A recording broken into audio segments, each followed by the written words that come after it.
Our MC Shouta, who is the sole survivor of a plane crash, wanders around the forest looking for water to drink. Apparently, he had lost his parents in the plane crash as well. When his body eventually gives in and he begins to lose consciousness, a special forces soldier with an eye patch shows up and asks him if he wants to live. When he replies that he does, the man then makes it clear that he's going to face a rigorous life of battle that he'd regret not dying here. While the man tries to rescue him, his men try to stop him, stating that they're in the middle of a mission and that picking up trash like him would only get in the way.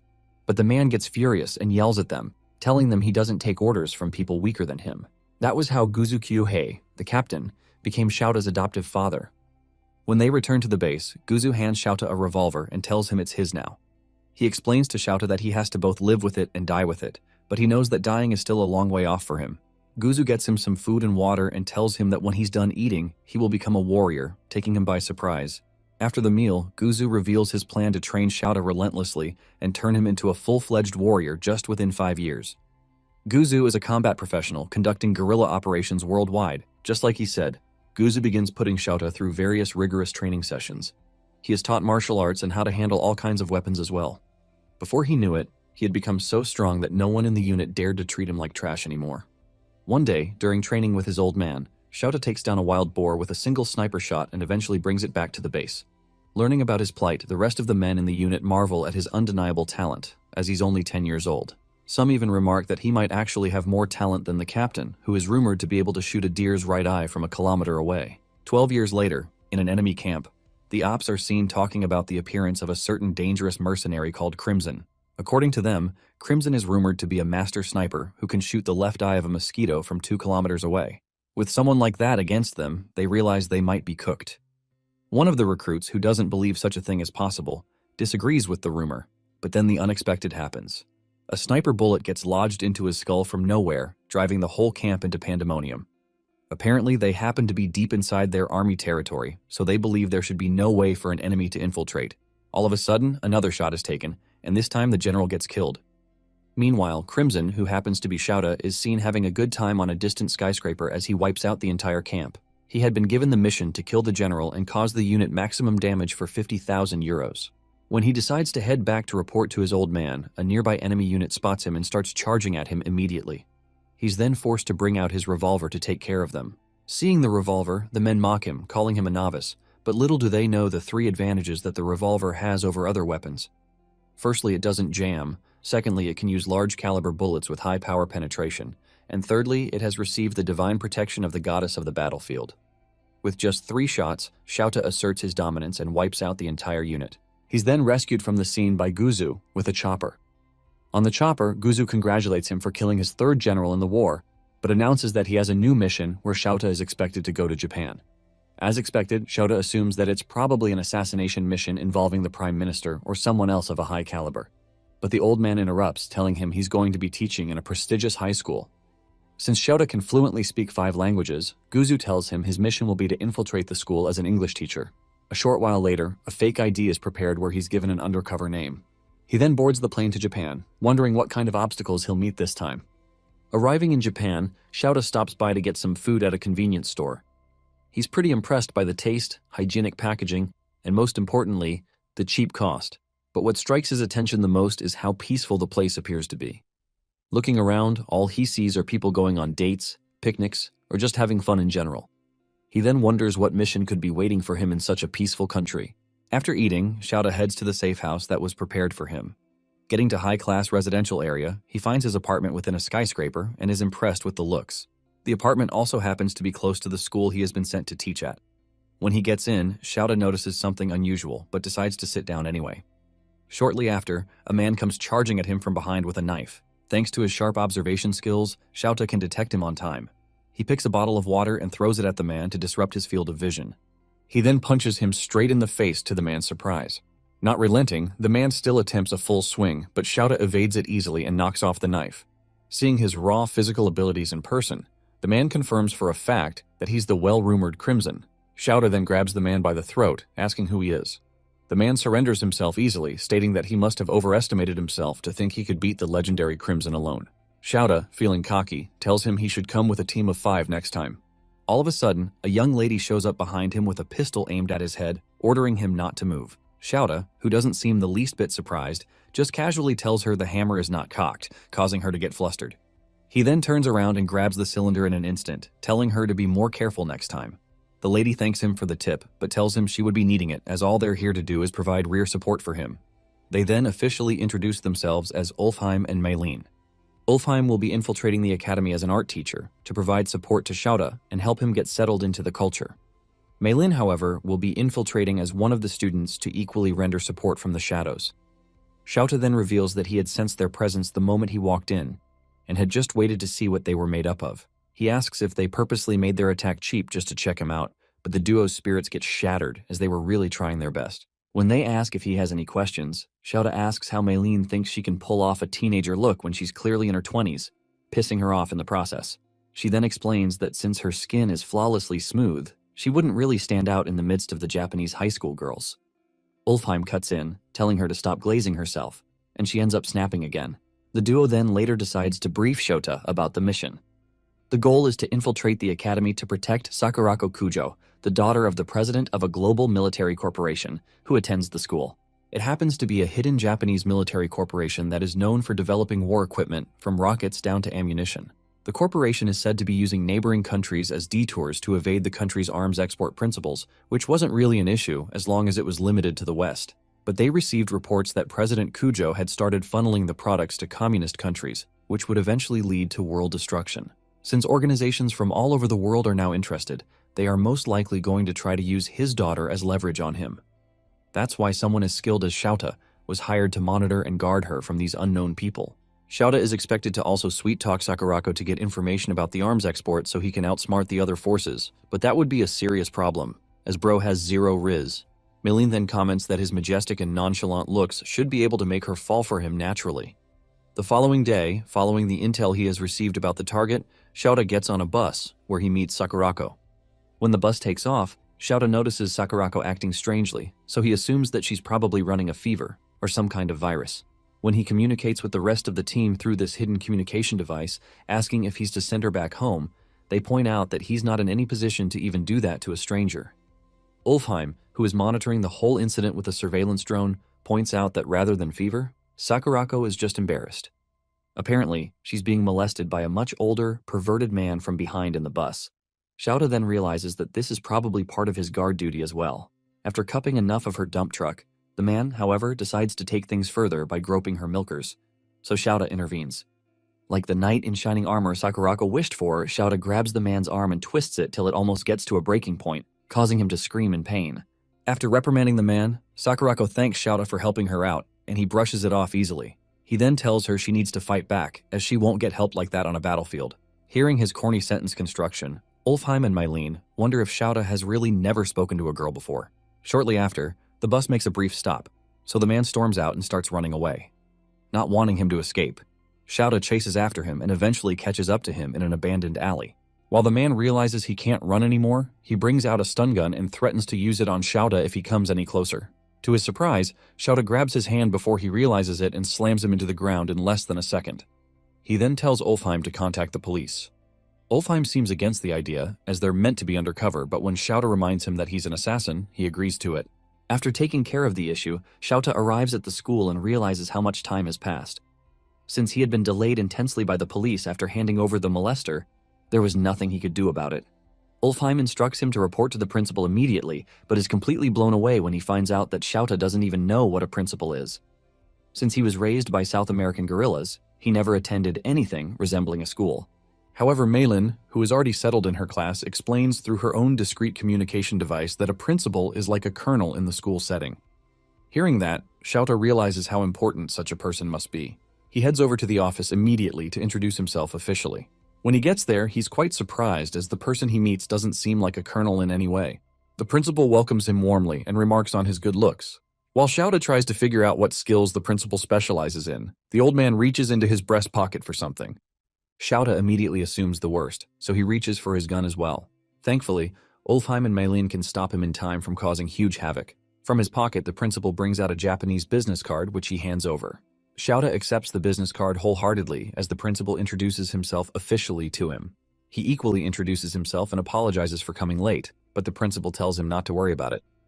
Shouta is quite surprised at the old man's benevolence because back in the military, an offense that grave would lead to a court-martial.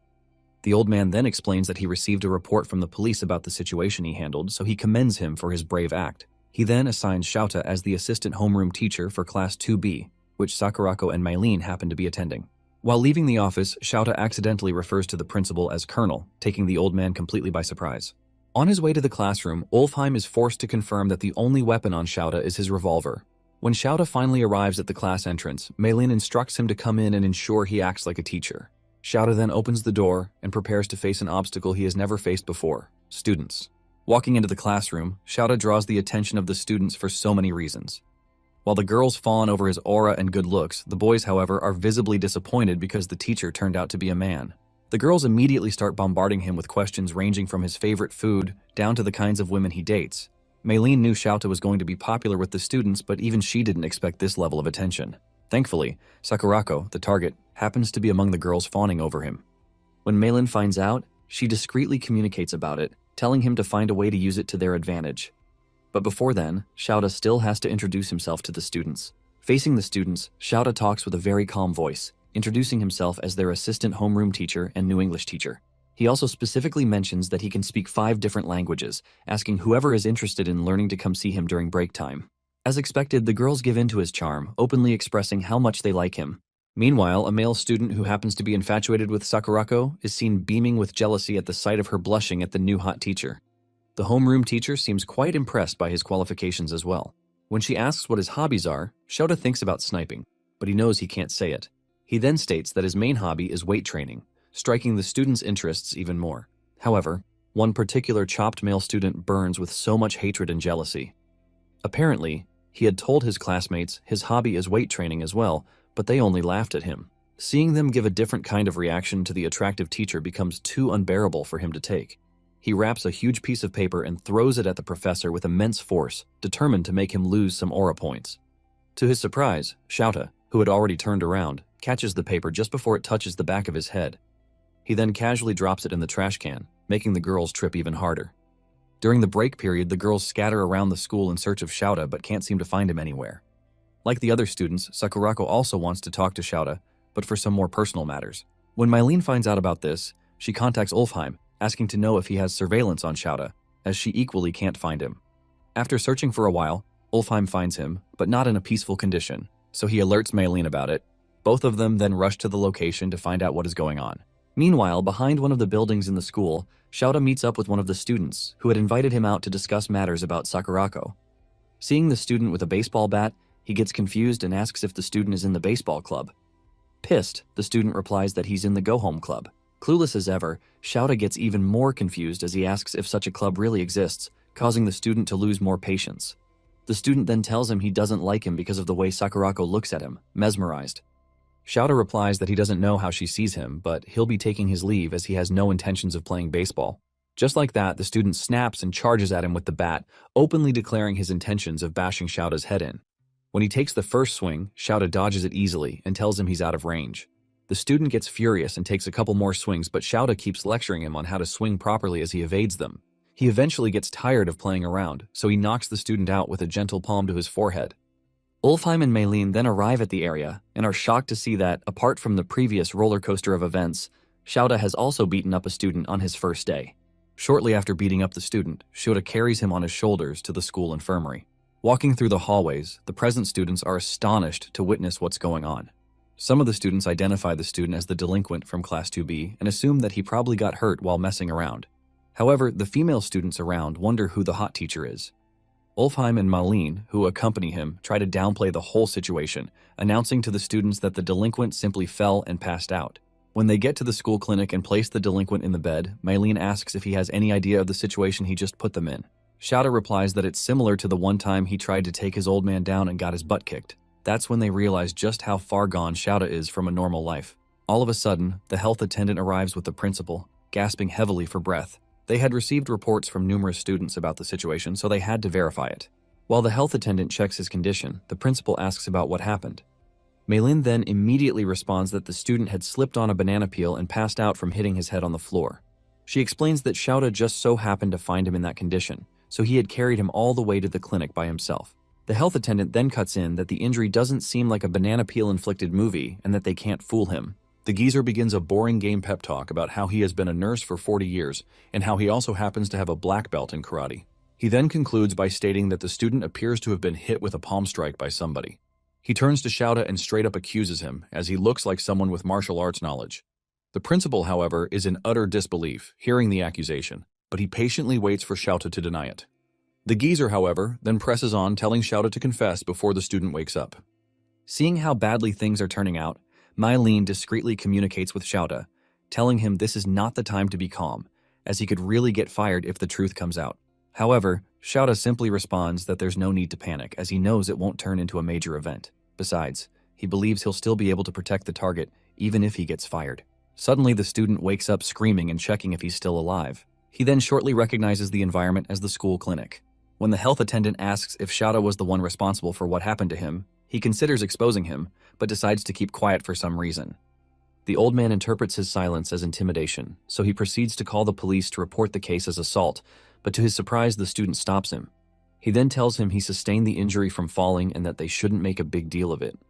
The attendant believes he's lying, so he tries to press further, but the student snaps and calls him a toothless old geezer, asking him to mind his business. As expected, the geezer's anger gets taken away from the actual incident and targeted at the student's rudeness. While the delinquent walks past Shouta, he whispers that he's going to make him pay for what he did to him. Thanks to the delinquent's unruly behavior, the team manages to clear the air, so they get to leave scot-free. While they head out, Shouta casually mentions how similar delinquents are to mercenaries in the aspect of upholding their reputations. He had taken a gamble on the fact that the delinquent wouldn't want news to get out about him getting ragdolled by a new teacher in school. Hearing this, Ulfheim and Mylene are pretty impressed as they confirm that Shouta is indeed no ordinary mercenary. The team then decides to resume their duty of protecting their princess. On their way, Mylene makes a corny joke, likening their mission to the Mario Brothers, but as expected, Shouta doesn't get it. Meanwhile, a suspicious student is seen stalking Sakurako while thinking to himself that all he has to do is capture her, and then the world can be his. The team eventually finds Sakurako changing her shoes in front of the school locker room, so they realize she's about to head home. Ulfheim, however, voices out his concerns about the Japanese unusual culture of switching shoes when the school clearly has cleaners.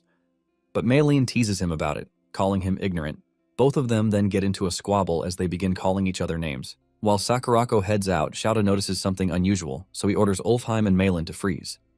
He then points out the fact that while the other students are leaving, a particular student seems to be standing still in the locker room. Worse still, he's standing directly behind Sakurako's shoe locker. Meanwhile, the student is seen setting up a peephole under the locker so he can take pictures of Sakurako without anyone getting suspicious.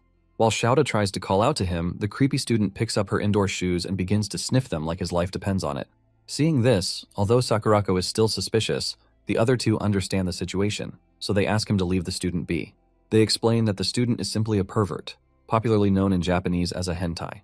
As expected, even though the term hentai has now become a globally understood term, Shouta still has no idea about it. While the strange student sniffs the shoes, he imagines himself in a kinky situation where Sakurako is a dominatrix, and he's her slave. Ulfheim explains to the puzzled Shouta that there is just a set of mentally derailed people who steal people's stuff and use them to fantasize about them, without actually talking to them. Shouta, however, refuses to believe that someone that weird exists. He believes the kid has a motive, so he makes up his mind that he's going to interrogate him directly. When Shouta leaves, Mylene wonders if he's going to be okay, but Ulfheim asks her to let him be, as he needs to experience stuff like this to understand the world better. He then instructs her to go after Sakurako and try to befriend her to make things easier. Mylene then takes off, leaving Ulfheim to handle the situation with Shouta so it doesn't get out of hand. While the creepy student walks home, staring at shots he took of Sakurako earlier, Shouta shows up behind him in a disguise and puts a plastic bag over his head. He then instructs him to cooperate with him as long as he wants to make it out alive. The student cooperates, so Shouta takes him into an abandoned warehouse where he straps him to a chair. He then questions the kid rigorously, asking what organization hired him, while threatening him with a piece of broken glass. The kid seems completely clueless, so Shouta lists out a series of well-known organizations, asking which one he belongs to. He then tells the kid that he has killed members of all the top-secret organizations, and that he won't be an exception if he keeps trying to harm Sakurako. Terrified to death, the kid immediately explains that he's not trying to harm her in any way, but Shouta still doesn't believe him. He accuses the kid of trying to add some poison or explosive compounds to Sakurako's shoes when he was toying with them earlier. But the kid explains that there's no way normal civilians can get stuff like that in modern-day Japan. Still, Shouta decides to take his interrogation to the next level. He tells the boy that he's going to peel the skin of his neck, and that if he flinches, then he's an agent targeting Sakurako, but if he endures it, then he's a high-guts agent with deeper intentions towards her. Hearing his condition, the boy, who was already drenched in bodily fluids, starts to panic even more. Shouta then fakes an attack towards the kid, causing him to piss himself and pass out. From his reaction, he can confirm that the student is not an agent. Shortly after, Ulfheim walks in and thanks Shouta for holding himself back from actually attacking the student. They take the student to a bus stop and leave him there to regain consciousness as they leave. They both then head over to resume Sakurako's protection. Meanwhile, Meilin catches up to Sakurako and pretends to be headed her way, but little do they know there's a professional sniper awaiting orders to take a shot at Sakurako. Upon spotting Meilin approaching Sakurako, the sniper, who doesn't want to mess up his mission, decides to wait for the perfect shot at his target.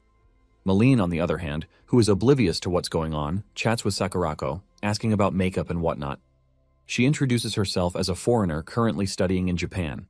When she hears that Japanese schools don't allow makeup, Meilin gets pissed, and she attacks the schooling system for being strict. She then mentions how students overseas can dress and act the way they want and even smoke. Sakurako is stunned by the level of liberty other students have. Unknown to her, she's at the edge of the walkway, so she loses her balance and nearly falls to the road where an incoming vehicle is fast approaching. Thankfully, Ulfheim shows up and saves her from being run over. As a result, Ulfheim gets drenched from the puddle the car had splashed, but he doesn't mind as long as Sakurako is well. Shocked, Sakurako thanks him and apologizes for getting his shirt drenched. To her surprise, Ulfheim winks at her and calls her a princess who almost got her clothes ruined. Sakurako quickly clarifies that she's no princess, but Ulfheim insists that all women are, according to God's decree during the 7 days of creation. He holds her hand and tries to plant a kiss, but Meilin, who has been watching him sim over Sakurako, snaps and knocks him out like Chun-Li in Street Fighter. She immediately tells him that kissing someone on the hand isn't allowed in Japan. She attacks Ulfheim's origin, and they argue like cats and dogs. After watching them throw words at each other, Sakurako calls them a funny bunch that bicker like brothers and sisters. The assassins then talk to each other, and Meilin learns from Ulfheim that someone had tried targeting Sakurako. Meanwhile, on the rooftop, the sniper has his sight locked on Sakurako, but Shouta shows up and blows his brain out. Shouta then wonders who they are and if they want to capture Sakurako. Later that night, in Sakurako's room, Kane, Sakurako's maid, sees Sakurako sighing over and over, so she asks the girl what the matter is. Sakurako is immediately flustered, but Kane reminds her to call her by name, as her dad had instructed. Sakurako hesitates and does as told, and the angry maid finally calms down. Kane then reminds the girl that she should not forget her pride as the daughter of the Kujo family. The family has been a noble one that has existed since the Heian era. After being scolded, Sakurako asks Kane if she has ever been in love. It takes Kane a while to understand what Sakurako meant, but when she does, she tries talking about how being a part of the Kujo household affects relationships. Sakurako immediately denies being the one in love, but to her surprise, Kane tells her there's no family rule forbidding falling in love with a commoner. Kane tells her that, despite being a maid of the Kujo family, she's a woman first and foremost, and she is an ally to all ladies in love. She holds Sakurako's hands and makes a pinky promise with her while telling her that she supports her decision. Sakurako rejoices after getting an ally, but doesn't hear Kane speak about how the gentleman she expects Sakurako to be in love with is reasonable. The gentleman in question fires some shots at dummies in a practice arena, and it all hits the bullseye. Meilin checks the dummies and sees the shots are skewed towards the left, so she asks why it is called a bullseye. Ulfheim shows her a diagram of the human anatomy and tells her the human heart is on the left side. She gets embarrassed and insults Ulfheim for trying to show off. Ulfheim then praises Shouta and tells him he can win a gold medal in the Olympics with the level of his skill. Shouta calls the Olympics an amateur competition that he doesn't want to partake in because he's a pro. He then asks Ulfheim for information regarding the enemy organization, but when Shouta sees his lackluster behavior, Shouta asks for validation on Ulfheim's job. Ulfheim then tells him it's Meilin who is their intelligence specialist. They look at her, and as soon as she realizes she's been queried, Meilin tells them she's using all her resources but hasn't found any leads. Shouta notes that the organization has the resources to get a sniper. He calls the man he had killed earlier a trained soldier and notes that the sniper rifle isn't a weapon that can casually be brought into Japan. He goes through the photos and notes the weapon's name, the year it was made, and the country that produced it. Ulfheim notes that if it involves a Dragunov, they'd know who is behind it. Meilin takes out an axe and calls him an idiot, because no one sane will walk around the street with a bloody axe. While they bicker, they all conclude that they can't smoke out the organization based on the weapon's origin, and because of that, they can only react to their moves. Shouta turns on the CCTV footage while telling his assistants that they have to continue guarding Sakurako and wait for contact from the last boss. They agree with him, but Ulfheim freaks out after seeing Sakurako changing her outfit. He feasts his eyes and thanks his stars, but suddenly the TV goes off. That's when he sees Meilin holding a pistol and glaring daggers at him. Ulfheim tries to calm her down, but she tells him she's practicing her marksmanship. Immediately, bullets whiz through the air and Ulfheim dodges for his life. While the two are at it, Shouta thinks about how his adoptive father gave him this unclear mission. Unlike other missions, which didn't require much processing power and had clear objectives, the current one's goal is extremely vague. Shouta wonders if all he has to do is just to protect Sakurako, but his troubled mind thinks there might be more to it. Meanwhile, elsewhere, a military squad completes its suppression mission. While the members celebrate, a curious fella amongst them goes looking for the last boss inside the building, and when he sees him, he's confused when he sees the old man staring at the sky. The soldier then speaks to his commander, saying he's lost in thought, and the last boss tells him that he was wondering if the same night sky he's looking at is connected to Japan. That same night, Shouta had a dream about his past. How he was raised by his adoptive father after being found almost at the point of death and trained harshly till he became a pro. By the time Shouta had become an adult, he had earned the name Crimson, which was a result of the blood he made his opponents shed during missions. Back then, Shouta dominated the battlefield with crimson flames, and now he fears that the same flames might one day burn him to ashes. The next morning, he wakes up unclad and decides to do some light workout. Unfortunately for Ulfheim, he walks right into the room without knocking, and as a result, an unforgettable image gets burned into his retina. As he tries to forget what he had just seen, Ulfheim says he'll need to go on a date with 6 different ladies to cleanse his eyes. As Shouta dresses up for school, he asks Ulfheim if he's good at such a mission, and Ulfheim brags about being able to complete it within a day. Curious as to why Ulfheim entered his room, Shouta asks Ulfheim why he's around, and Ulfheim latches onto him before saying that he was worried about him due to the night and day difference between war and Japan. He then urges Shouta to eat breakfast with him before they head to school. Shouta agrees and heads to school after a couple of minutes. In the classroom, he reads an English novel to his students, but the females fawn over him. Meilin sees how bright red Sakurako's face is, so she calls her cute. Meanwhile, one of the male students, named Hideki, gets pissed at Shouta for getting the girls to fall for him. He wishes he were popular because what matters to him isn't looks but how pure a person is. Coincidentally, Fuse glares daggers at the teacher, while Sakurako looks at him with admiration. Later that day in the restroom, Hideki approaches Fuse, and after seeing how angry and hostile the latter is, Hideki tells him he's on his side. Confused, Fuse reminds Hideki that he's a loner, and Hideki accepts, but he then brags about his wealth. Fuse affirms that Hideki is rich, and Hideki tells him that if they combine forces, he can pay the delinquents Fuse can call over and have them beat Shouta up. Fuse thinks about and immediately buys the idea, so they shake hands and ally.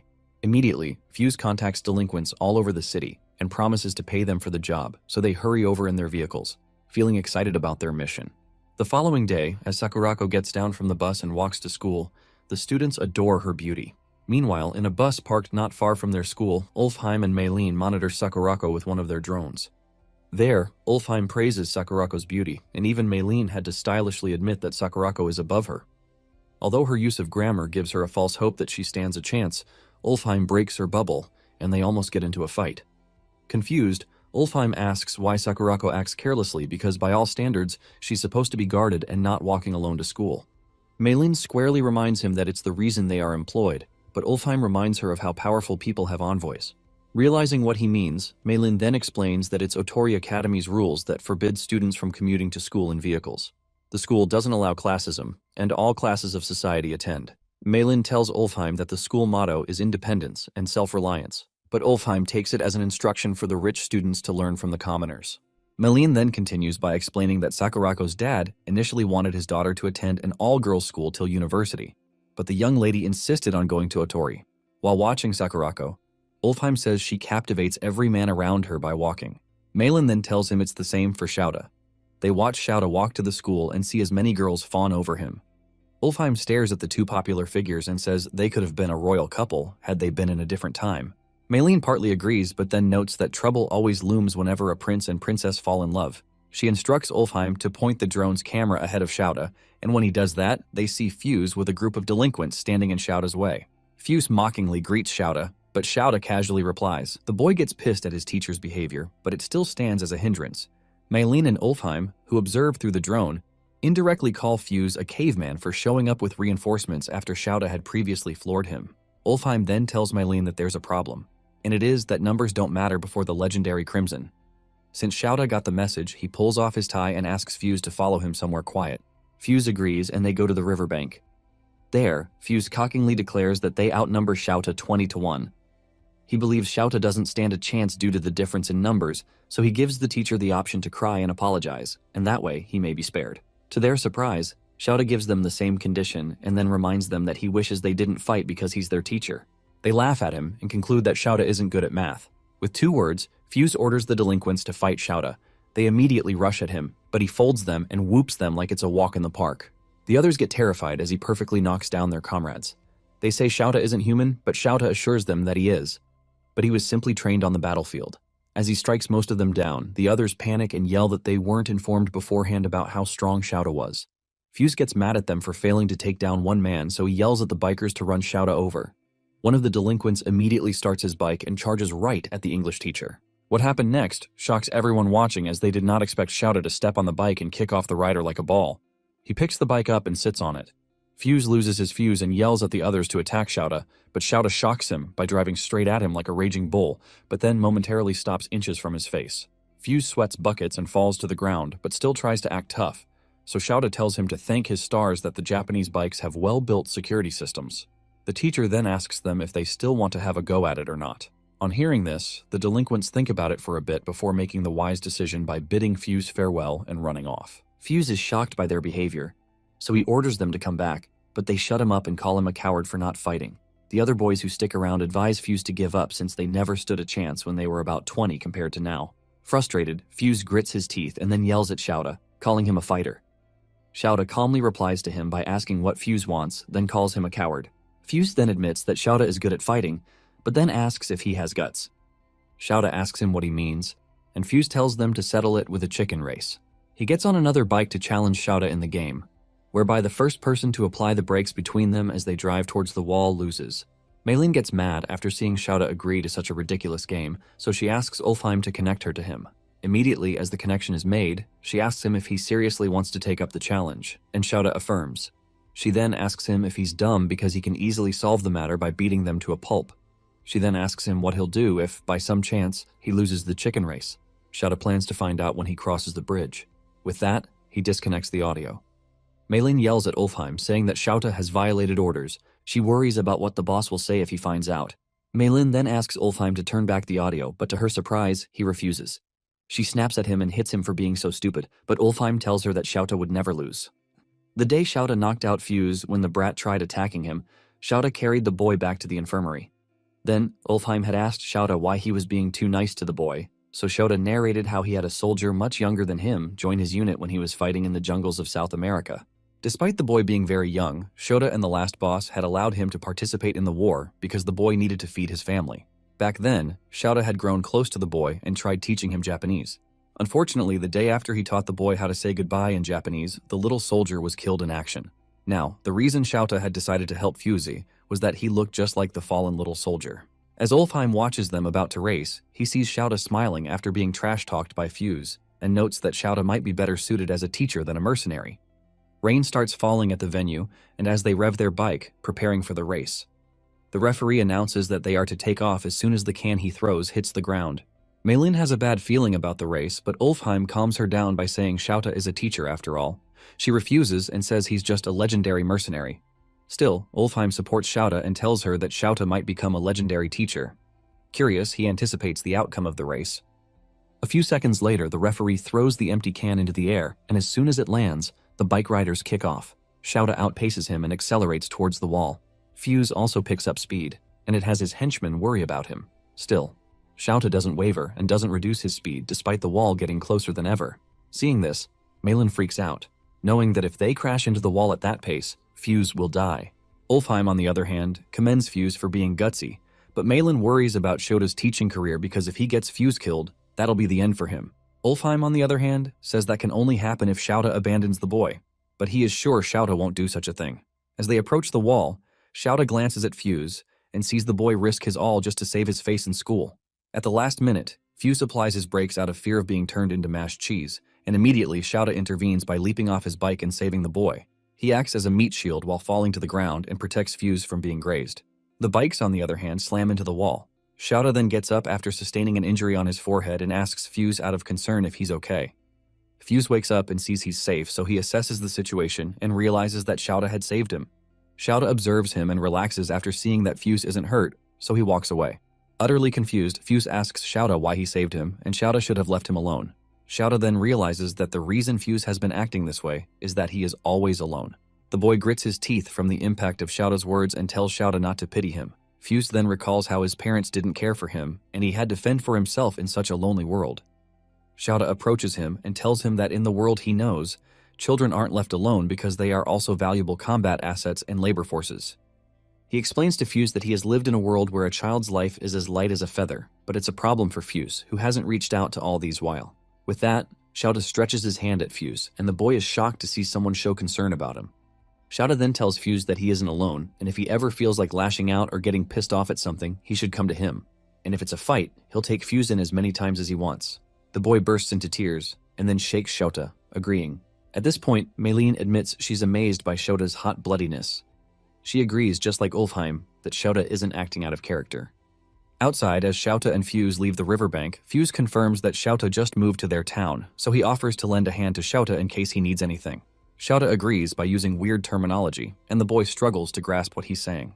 Maylene then realizes that their organization has to clean up the mess Shouta and Fuse had made. Worst of all, she's the one in charge. As the males walk back to school, Hideki stares at them from afar and curses Fuse for being a coward. He changes his mind and vows to get Shouta expelled from their academy. A few days later, Hideki hugs and tries to kiss the portrait of Sakurako in his room. Suddenly, his housemaids come into his room to clean it up after informing him beforehand. He quickly covers her portrait and looks very embarrassed due to almost being discovered. He then yells at them for entering his room without his permission and threatens to have them fired. He orders the old ladies to leave his room, and as soon as they leave, they continue their cleaning elsewhere while talking about how the lord of the house will be pissed if they don't clean Hideki's room. Another maid tells her not to worry because the geezer is always so busy with work that he rarely comes home, and when he even comes home, he always heads straight for the villa in Izu where he polishes his favorite vase. Just like they have said, Hideki's dad currently admires his vase, which he calls Kakimon, a national treasure. Meanwhile, the maids are fed up with Hideki's behavior because he does whatever he likes since he's spoiled with money. He even orders food when the maids could have made one for him. Pissed at their nagging, Hideki calls them lowlifes who shouldn't tell him how he gets to spend his allowance. They stare at him judgmentally and vow to ensure their children don't turn out like him. 1 week later, Sakurako plays the piano during music class, and the entire class applauds her. Ulfheim and Maylene confirm there are no abnormalities on Sakurako's front as usual. They talk about how nothing has happened since the sniper incident, and it's been peaceful ever since. Curious, Maylene asks Ulfheim what Shouta has been up to since she hasn't seen him since morning. Ulfheim then reports to her that Shouta is getting chewed out by the principal. Maylene leaves the music room after hearing that Principal Tazaki has summoned Shouta. Meanwhile, at the principal's office, Tazaki tells Shouta that there's a troubling case against him. Shouta, as usual, acts strictly and rigidly around the principal like he's talking to a colonel. He asks the principal what he did, and Tazaki shows him photos of him clobbering the delinquents by the riverbank. Shouta simply calls it a photo from the extracurricular lesson they had the other day, and he doesn't see any problem with it. Tazaki then tells him the photos were distributed to the PTA. Oblivious to what that stands for, Shouta compares it to NATO, thinking it's the Asian version, but Tazaki explains that it's the Parent-Teacher Association. Still oblivious to what it is, Shouta relaxes, but the principal tells him not to underestimate PTA because it currently holds more power than the principal. The news hits Shouta like a cannon because the principal, whom he holds high like a colonel, is powerless against the PTA. The man then tells him about the PTA president, Mrs. Ushijima, who is the wife of a prefectural assembly member. As Shouta relates to their power based on a democratic nation, Tazaki shows him a mysterious letter, circulating for Shouta's dismissal, or else they'll leak the video footage of his fights with students to the web. Realizing it can jeopardize his mission, Shouta decides to look into the case. He is sure that Fuse can't snitch to the PTA, so he believes there's a third party who helped Fuse gather the group back then. Shouta suspects the third person and assures the principal that he'll get to the bottom of the case. After the meeting, Shouta meets with his teammates and relays the information to them. By then, Sakurako had gone home early for her lessons. Before long, Mrs. Ushijima circulates papers of Shouta beating up students. She blots out his eyes, as if that's enough to help counter defamation. Curious, Ulfheim asks Shouta how he plans to solve the case after seeing how relaxed Shouta looks. Maylene thinks otherwise, so she asks him for his plan against the PTA. The clueless militant then calls the PTA the academic variant of NATO, but his teammates realize that he doesn't know what a PTA is. Ulfheim tells him that the PTA is an auditing body that watches over the school's order. Upon hearing him, Shouta relaxes and tells them that there's no problem because he's on the side that corrects the order. Ulfheim asks for an explanation. Shouta tells him that he was simply giving the kids some educational guidance.